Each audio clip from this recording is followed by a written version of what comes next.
আমার অন্তরের অন্তঃস্থল থেকে ধন্যবাদ এবং কৃতজ্ঞতা জ্ঞাপন করছি।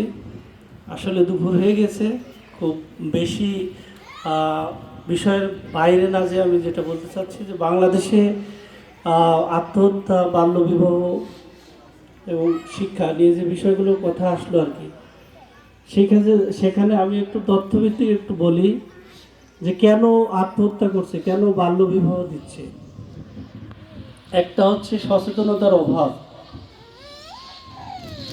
আর যে বিষয়টা আসে, আমরা পরিসংখ্যান পুরো রিসেন্ট একটা রিপোর্ট দেখছি যে কোনো না নারী কোনো না কোনোভাবে সারা জীবনে প্রায় ৭৬% নারী কোনো না কোনোভাবে অ্যাসাল্টের শিকার, বিভিন্ন বৈষম্যের শিকার হয়েছে।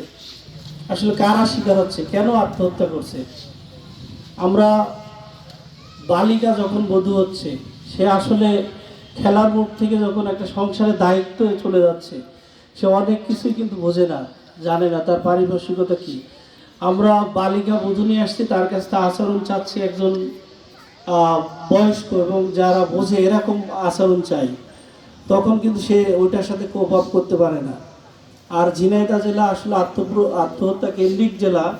এখানকার মানুষের রোগ, জেলা তথ্য অফিসার বললেন যে ক্রপ ইন্টেন্সিটি বেশি, 2.67। আর আসলে মানুষ